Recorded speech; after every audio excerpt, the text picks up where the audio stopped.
Buenas tardes y bienvenidos a esta nueva entrega de Diálogos ODS, que son los diálogos que Planeta Futuro, la sección de desarrollo del país, organiza junto con el Real Instituto Elcano para hablar de Objetivos de Desarrollo Sostenible, los ODS. Ya han pasado casi 4 años desde que se aprobaron los ODS y que son, recordamos, esos objetivos a los que estamos aspirando para construir un mundo mejor y más justo de aquí a 2030. Y vamos hoy a hacer un poco el punto de la situación, a ver dónde estamos. Y en particular vamos a hablar del objetivo 17, el ODS 17. Esta meta está como una especie de cajón desastre donde entran varios temas. Las Naciones Unidas hablaron claro y explicaron que para conseguir ese mundo mejor es necesario que todos participen, no solo los gobiernos, sino también la sociedad civil y las empresas.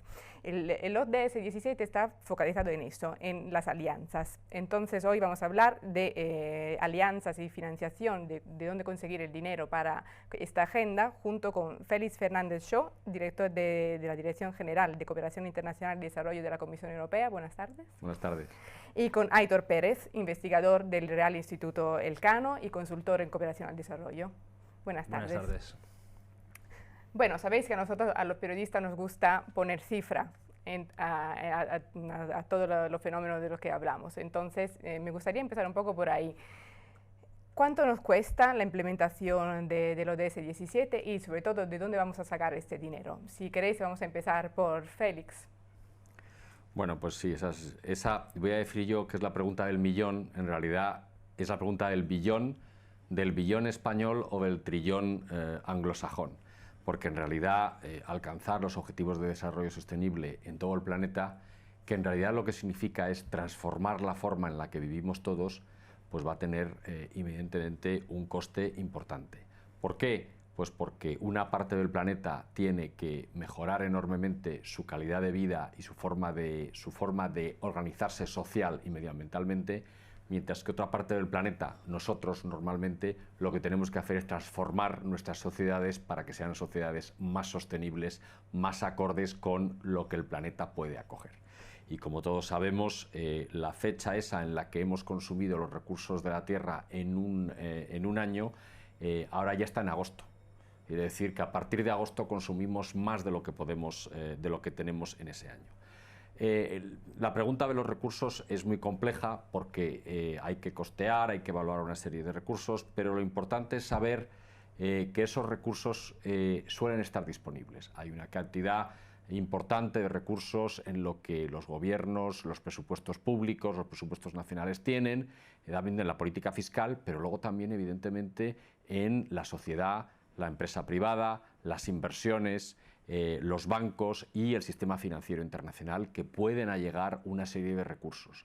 La cuestión no es tanto la existencia de recursos, sino si esos recursos se movilizan.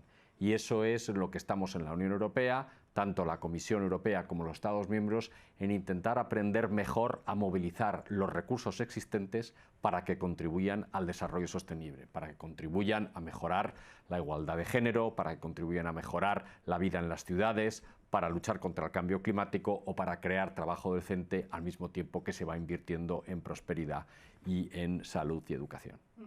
De hecho, ya en una entrevista en 2015 que dio a este periódico, Ellen Clark, que en ese momento era la administradora del PNUD, del Programa de las Naciones Unidas para el Desarrollo, nos hablaba de una inversión de como 3,3 billones de dólares anual para conseguir esos objetivos. ¿Es cierto, Aitor? Sí, pues, efectivamente. El dato exacto, pues no sabría decirlo, y además no son más que estimaciones que han hecho los expertos cuando los ha convocado precisamente Naciones Unidas para hablar de financiación del desarrollo. Lo que sí que ha quedado claro es que estamos efectivamente pasando de miles de millones a billones, o bien en inglés from billions to trillions, que es un poco el eslogan en el que nos tenemos que quedar. Entonces, por hablar de algún billón en concreto, bueno, pues está solamente la agenda del cambio climático y de la energía sostenible, eso ya sería más de 1 billón de dólares al año, ¿no? Entonces es muchísimo dinero, pero también, como bien dice Félix, el dinero está ahí disponible, incluso está buscando oportunidades. Claro que estas oportunidades, si tienen que venir del sector privado, tienen que ser rentables, y ahí está un poco la dificultad. Es verdad que hay dinero, pero no necesariamente ese dinero va a encontrar la rentabilidad en los proyectos que más nos interesan desde el punto de vista de la sostenibilidad y de la equidad, ¿no? Por ejemplo, es cierto que ya la transición energética está movilizando más dinero privado que lo que esperaba la Conferencia de Financiación del Desarrollo de Addis Abeba, pero también es cierto que ese dinero no está yendo a África. Habrá que hacer algo para que vaya también a África. Y por último, como bien has dicho, este objetivo 17 es un poco un cajón desastre, y en ese cajón desastre también están herramientas más tradicionales de la cooperación para el desarrollo, como la ayuda oficial al desarrollo. Hay que recordar que en el ámbito financiero, la Agenda 2030 empieza por proclamar la vigencia del objetivo 0,7%, porque además, por mucho dinero que maneja el sector privado, hay una serie de objetivos de desarrollo que nunca va a poder atender con su financiación, y por lo tanto sigue estando vigente y sigue siendo pertinente que los países más ricos avancen en ese esfuerzo solidario hacia la dotación de un 0,7%. Has mencionado temas sobre los que vamos a volver, como la ayuda oficial al desarrollo, el sector privado, vamos a volver sobre todo eso. Pero para empezar, a mí me gustaría preguntarle a Félix un poco más sobre cómo la Unión Europea puede contribuir a conseguir estos objetivos, porque tenemos sobre la mesa una nueva propuesta para el periodo 2021-2027 que, según los expertos, es un cambio de rumbo de la Comisión. ¿En qué sentido? Pues vamos a ver, la propuesta que ha hecho la Comisión Europea de presupuesto para los próximos años, 2021-2027, es una propuesta ambiciosa en la que la Comisión Europea propone a los Estados miembros tener una mayor presencia de Europa en el exterior, en el mundo, teniendo un presupuesto más importante, con un 23% de incremento del presupuesto de acción exterior, pero también con unas mecánicas y con unos instrumentos más flexibles, pero al mismo tiempo más completos, más adaptados a la Agenda 2030, más adaptados a las necesidades que tiene hoy la Unión Europea y que tiene el mundo. ¿Qué necesidades son estas y cómo la Unión Europea puede trabajar? Bueno, evidentemente, y puesto que estamos hablando del ODS 17, que es el ODS no solamente de la financiación, sino el ODS de los partenariados o de las asociaciones, la Unión Europea, para empezar, lo que quiere es trabajar en conjunción con los Estados miembros. Países como España, que tiene una gran presencia en América Latina o en África Occidental o del Norte, como Alemania, como Francia, como Dinamarca o como Suecia, lo que queremos es trabajar con todos nuestros presupuestos de acción exterior, trabajar en el ámbito exterior, en África, por ejemplo, todos de manera conjunta, para poder influir, para poder ayudar a los países de África a trabajar en su desarrollo sostenible. Y esto es la primera fórmula, como has dicho tú muy bien, al hablar de ayuda oficial al desarrollo, la Unión Europea y los Estados miembros somos el primer donante mundial. Pero eso tiene que convertirse luego en políticas, tiene que convertirse en trabajo, tiene que convertirse en salud, tiene que convertirse en educación y tiene que convertirse en energías renovables o en igualdad de género. Y todo eso, si los Estados miembros y la Unión Europea trabajamos conjuntamente, no cabe duda que tenemos un peso considerable en las distintas conversaciones políticas que se están dando en los lugares. Y eso es, junto con el presupuesto de la Unión Europea, lo que estamos intentando construir, es decir, una oferta y un trabajo coordinado de Europa hacia el mundo. El Reino Unido es uno de los principales donantes de la Unión Europea, Aitor. Entonces, ¿cómo crees que podría afectar el Brexit, la salida del Reino Unido de la Unión Europea, a todo esto de que acabamos de comentar?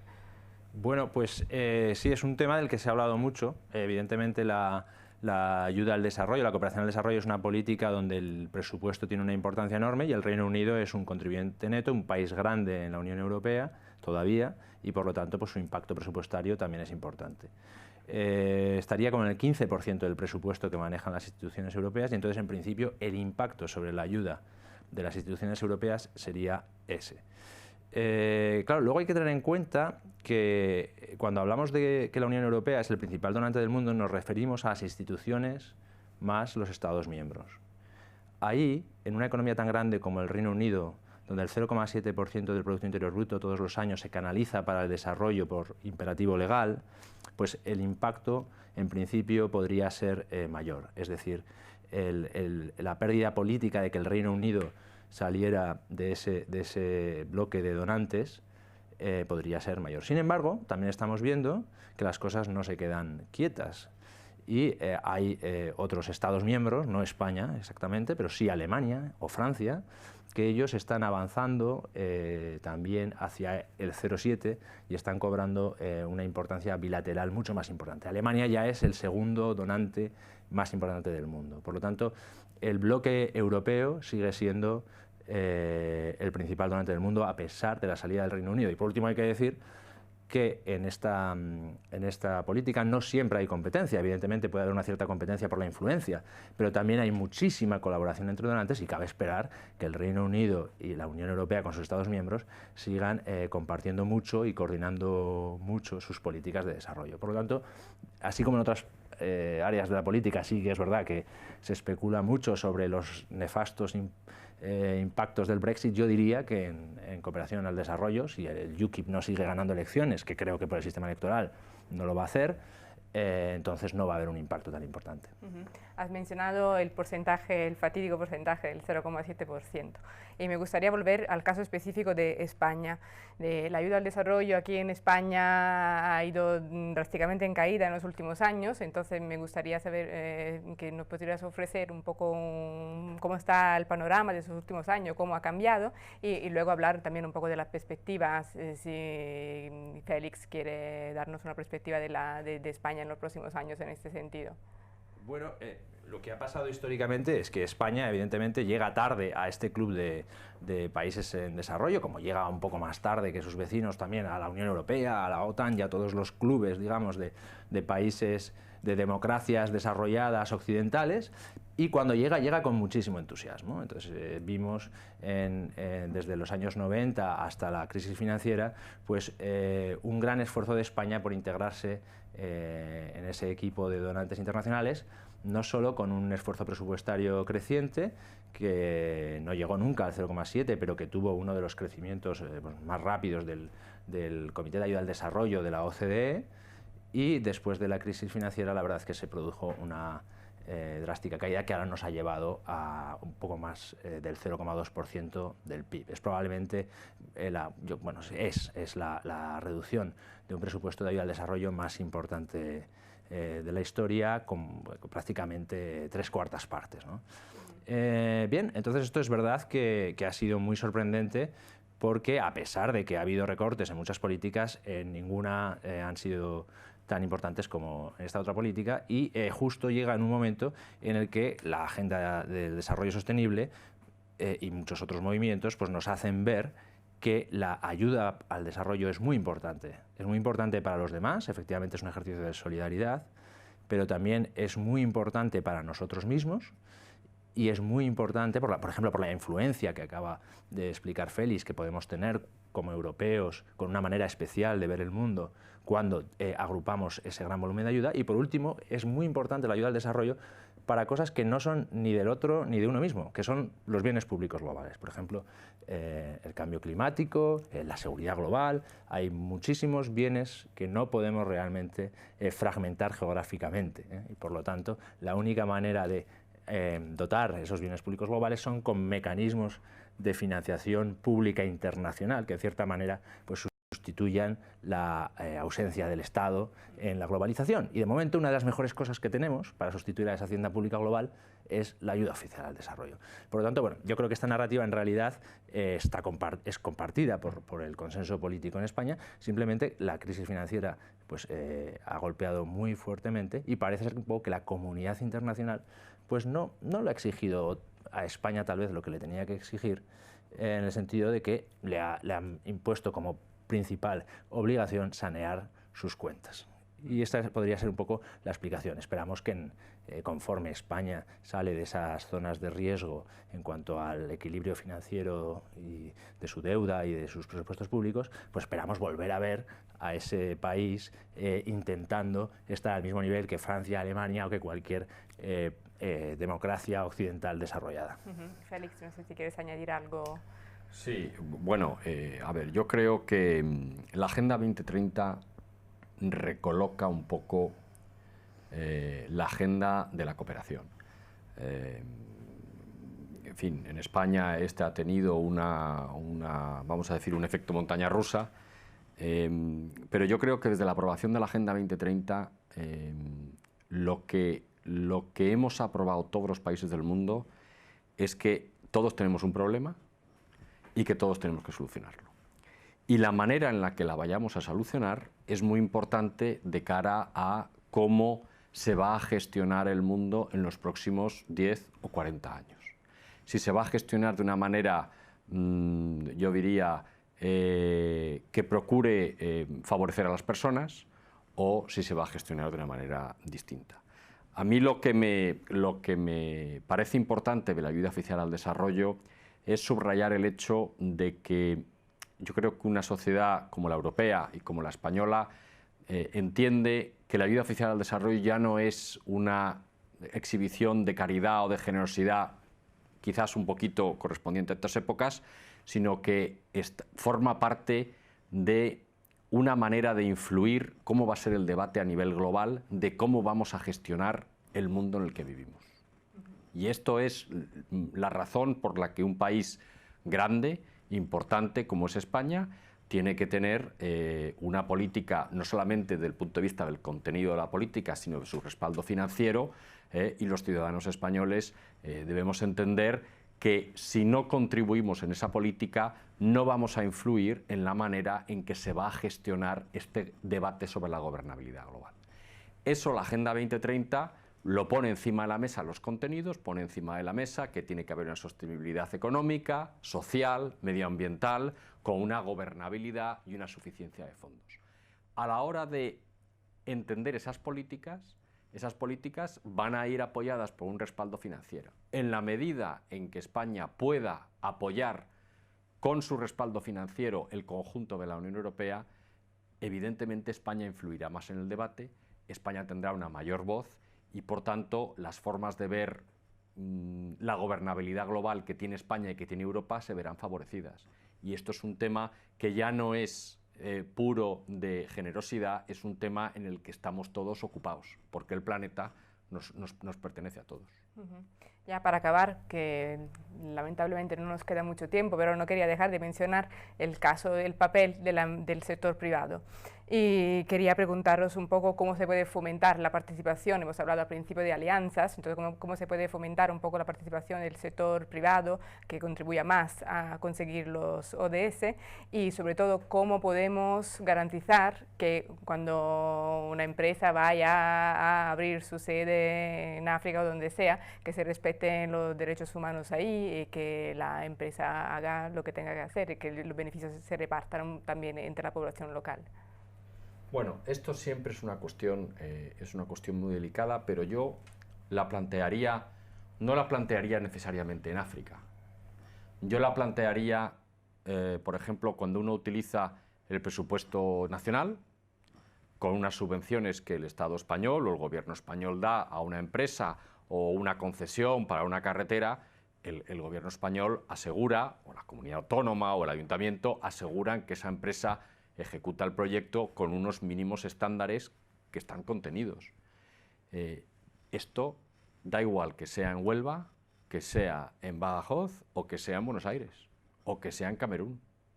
Es decir, para nosotros, yo creo que en Europa, lo que intentamos ahora es, como ha preguntado muy bien, es movilizar más financiación para el desarrollo sostenible. Y es evidente que en esta transformación de la sociedad que implica la Agenda 2030, el sector privado no es que tenga que poner de su parte, es que está interesado, porque si la sociedad se va a transformar, allí también va a estar el negocio.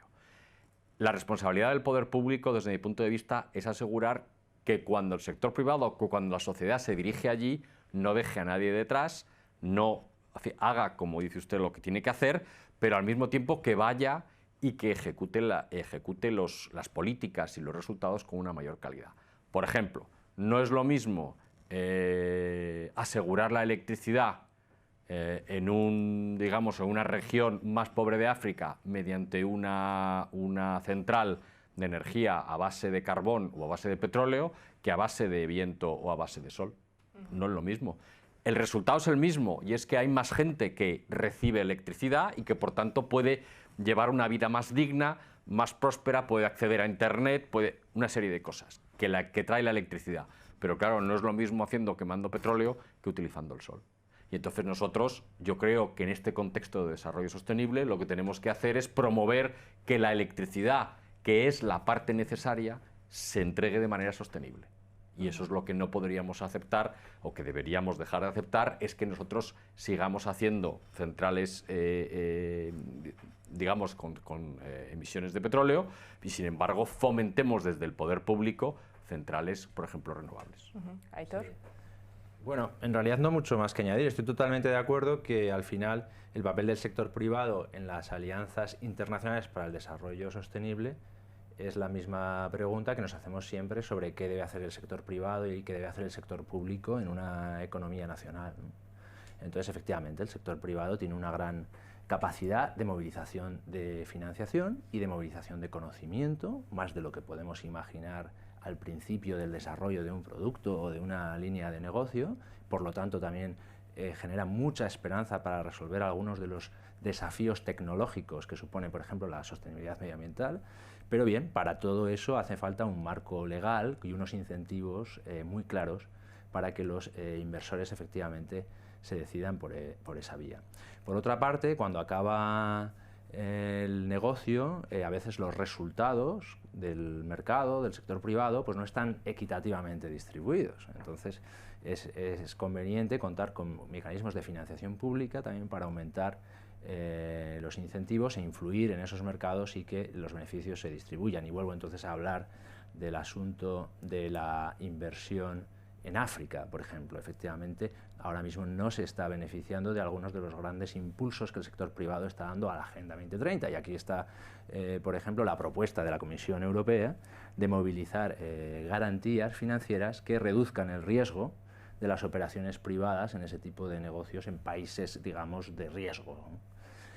Por lo tanto, bueno, por ahí están, estas son las grandes alianzas. A veces se presentan en la prensa, y me parece estupendo, porque con efectos de comunicación, alianzas del sector privado y del sector público para proyectos muy concretos, con un impacto micro muy determinado, pero o sea, realmente la gran alianza es esta gran distribución de los roles del sector público y del sector privado en la consecución de bienes públicos globales, ¿no?